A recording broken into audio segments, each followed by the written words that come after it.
दोस्तों लूका 17 अध्याय में हम पढ़ते हैं कि जब प्रभु यीशु अंतिम दिनों के बारे में बात कर रहे थे तो वहाँ पर प्रभु यीशु ने बहुत सी बातें कहीं।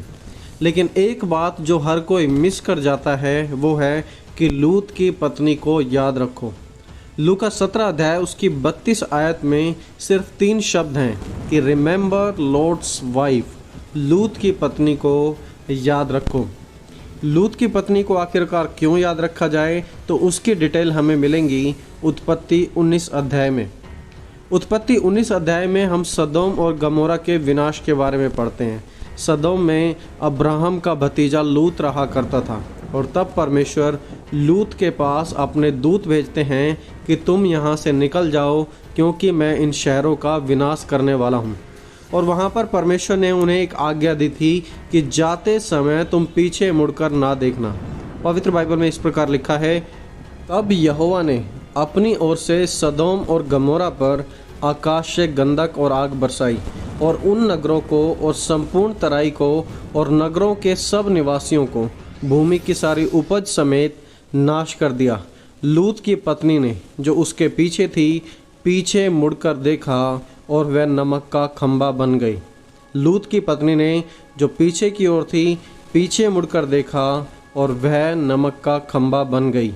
देखिए यहाँ पर हम पढ़ते हैं कि जैसे ही उसने पीछे देखा तो वह एक नमक का खंभा बन गई। और नए नियम में जब प्रभु यीशु मसीह बात कर रहे हैं अंतिम दिनों की तो वो कहते हैं कि लूत की पत्नी को याद रखो। देखिए लूत की पत्नी का नाम तो हम नहीं जानते, लेकिन वचन से हम यह जरूर जानते हैं कि लूत एक धर्मी व्यक्ति था और परमेश्वर उसे आने वाले प्रकोप से बचाना चाहते थे। इसलिए परमेश्वर उसके पूरे परिवार को वहां से पहले ही निकालने का प्रबंध भी कर चुके थे अपने दूतों को भेजकर। लेकिन लूत की पत्नी ने एक बड़ी गलती की। परमेश्वर ने कहा था तुम्हें पीछे मुड़कर नहीं देखना और उसने वही किया जो परमेश्वर ने मना किया था। उसने पीछे मुड़कर देखा और परमेश्वर की आज्ञा का उल्लंघन किया और उसका परिणाम था कि वह नमक का खंभा बन गई और मर गई। दोस्तों इंटरेस्टिंगली यहाँ पर यह चेतावनी प्रभु यीशु मसीह सदूकी, फरीसी या फिर शास्त्रियों को नहीं दे रहे हैं, लेकिन अपने ही चेलों को दे रहे थे। उनके चेले वहाँ पर पतरस, याकूब, यूहन्ना और थॉमस, बाकी सभी लोग मौजूद थे जो प्रभु यीशु के चेले थे और वो अपने चेलों को इन बातों के बारे में बता रहे थे। अब देखिए लूत के समय और अब्राहम के समय ज़्यादा प्रचारक नहीं थे। वहाँ पर कोई चर्च भी नहीं थे, कोई यूट्यूब मिनिस्ट्री भी नहीं थी, कोई भी जाकर वहाँ पर क्रूसेड नहीं करता था, उन्हें कुछ नहीं बताता था। ओवरऑल कहें तो परमेश्वर का सच्चा ज्ञान वहाँ पर कुछ ही लोगों के पास सीमित था। लोग अंधकार में थे, होमोसेक्सुअलिटी बहुत ज़्यादा बढ़ चुकी थी, आदमी आदमी से रिलेशनशिप बनाना चाहते थे, मूर्ति पूजा, टोना, और लोग यहोवा परमेश्वर को छोड़कर दूसरी चीज़ों के पीछे चलते थे। और बहुत से लोग यहोवा परमेश्वर को जानते भी नहीं थे।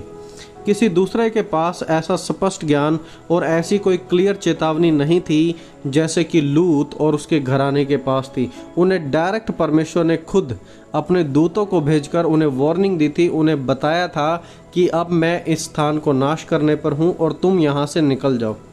देखिए लूत अब्राहम का भतीजा था और हम सब जानते हैं कि अब्राहम परमेश्वर के प्रति विश्वास से भरपूर एक व्यक्ति था। He is called as the father of faith.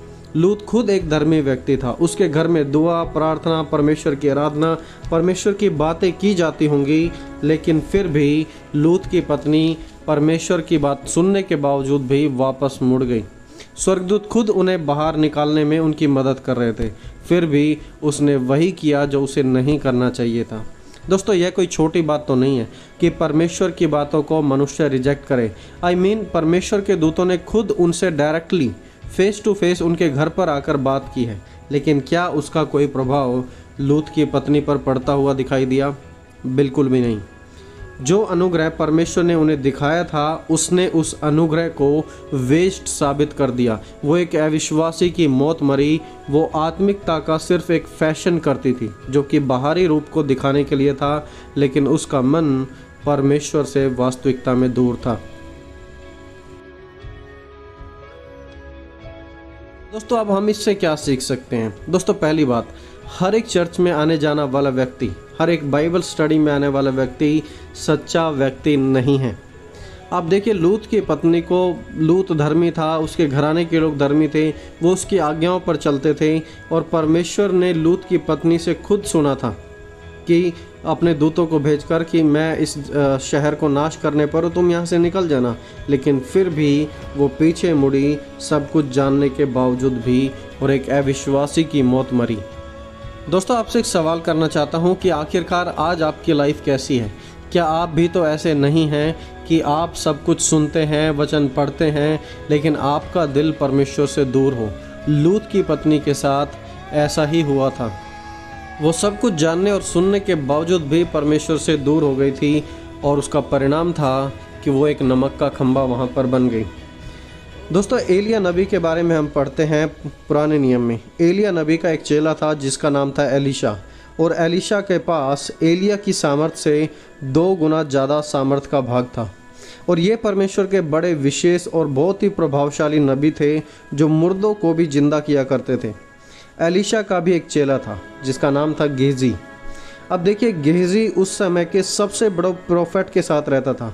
उसने बहुत से चमत्कार भी देखे, परमेश्वर के वचनों को भी सुना और परमेश्वर की सामर्थ को भी अपने स्वामी एलीशा के द्वारा अनुभव किया था।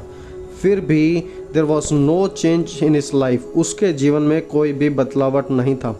और इसलिए मैं आपको कह रहा हूँ, हे पासवानों, हे विश्वासियों, हो सकता है कि तुम उसकी सेवा फेक रीति से करते हो, तुम्हारा दिल उससे दूर हो और तुम गेजी के समान हो और लूत की वाइफ के समान हो।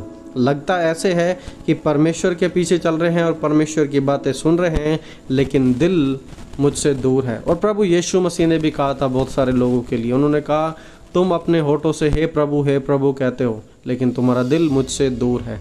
दोस्तों, इन चीज़ों का क्या फ़ायदा यदि हम परमेश्वर का नाम लें, परमेश्वर की आराधना करने का ढोंग करें, अगर हमारा दिल परमेश्वर से ही दूर है। और देखिए, लूका 17 अध्याय में जब प्रभु यीशु अंतिम समय के बारे में बता रहे हैं, तो अपने चेलों को बता रहे हैं कि लूत की पत्नी को याद रखो। वो सब कुछ जानते हुए भी अपना उद्धार अंतिम पल में खो बैठी। आज बहुत सारे मसीहों के साथ ये होगा। उन्हें पता है कि अंतिम समय निकट है, प्रभु यीशु का दोबारा आगमन होने वाला है और बाइबल की भविष्यवाणियाँ पूरी हो रही हैं, लेकिन फिर भी लोग अंतिम समय में भी आकर पाप से हार जाते हैं, परमेश्वर की आज्ञा का उल्लंघन कर बैठते हैं और परमेश्वर से दूर हो जाते हैं।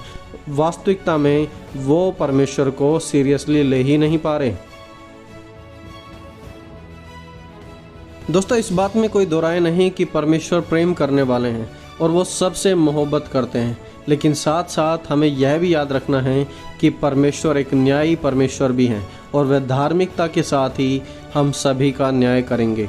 देखिए, आग का काम होता है खाना पकाने के लिए, उसका इस्तेमाल किया जाता है, लेकिन सर्दी में गर्म रहने के लिए भी उसी आग का इस्तेमाल करते हैं। लेकिन वो ही आग जिससे हम खाना बनाते हैं, अपने आप को गर्म रखते हैं, वो ही आग जलाकर भस्म करने की सामर्थ्य भी रखती है। सूरज की रोशनी पेड़ों के लिए बहुत ही ज़्यादा फ़ायदेमंद होती है, क्योंकि पेड़ मजबूत होते हैं, उसके कारण बढ़ते हैं। लेकिन उसी पेड़ों की बढ़ोतरी जब डालियाँ काट दी जाएँ, तो वही सूरज की रोशनी पड़ने से वो डालियाँ सूख भी जाती हैं और उन्हें जलाया जाता है। देखिए, वैसा ही काम परमेश्वर का है। वो परमेश्वर जो हमसे प्रेम रखते हैं, वो हमारा न्याय भी करते हैं और वो धार्मिकता के साथ न्याय करेंगे। कोई पार्शलिटी, कोई भी पक्षपात नहीं दिखाएंगे। सिर्फ एक गलती, सिर्फ एक पाप इनफ है आपको और मुझे परमेश्वर से दूर करने के लिए। देखिए, आदम और हव्वा ने कितने पाप किए थे? उन्होंने सिर्फ एक पाप किया था। जिस वृक्ष से परमेश्वर ने खाने के लिए मना किया था, उन्होंने उसी से खा लिया। और यहाँ पर लूत की पत्नी ने कितने पाप किए थे? पास्ट में तो हम उसके बारे में नहीं जानते कि उसने कितने पाप किए थे, लेकिन यहाँ पर परमेश्वर ने कहा था पीछे मुड़कर ना देखना, उसने पीछे मुड़कर देख लिया। तो एक पाप काफ़ी है आपकी और मेरी ज़िंदगी को, आपके और मेरे रिलेशन को परमेश्वर से दूर करने के लिए, सिर्फ एक पाप। और प्रभु यीशु मसीह यहाँ पर जब अपने चेलों को बता रहे थे, तो वो एक एग्जाम्पल दे रहे थे इस छोटी सी आयत में कि लूत की पत्नी को याद रखो। वास्तविकता जानते हुए भी अंतिम समय में बहुत से लोग परमेश्वर की सच्चाई से भटकने वाले हैं, जैसे लूत की पत्नी अंतिम समय में परमेश्वर की आज्ञाओं से भटक गई। क्या ऐसा आपके और मेरे साथ भी हो सकता है? दोस्तों, बिल्कुल, क्योंकि पवित्र बाइबल का कहना है, अवसर को बहुमूल्य समझो, दिन बुरे हैं, समय बुरा है। कलेश उठाकर हमें परमेश्वर के राज्य में प्रवेश करना होगा। और प्रभु यीशु ने कहा, जो अंत तक धीरज धरे रहेगा उसी का उद्धार होगा। लेकिन अनफॉर्चुनेटली आज के समय में बहुत सारे लोग मसीहत को छोड़ रहे हैं, परमेश्वर को लाइटली ले रहे हैं और उसका अंजाम है कि एक भयानक मौत।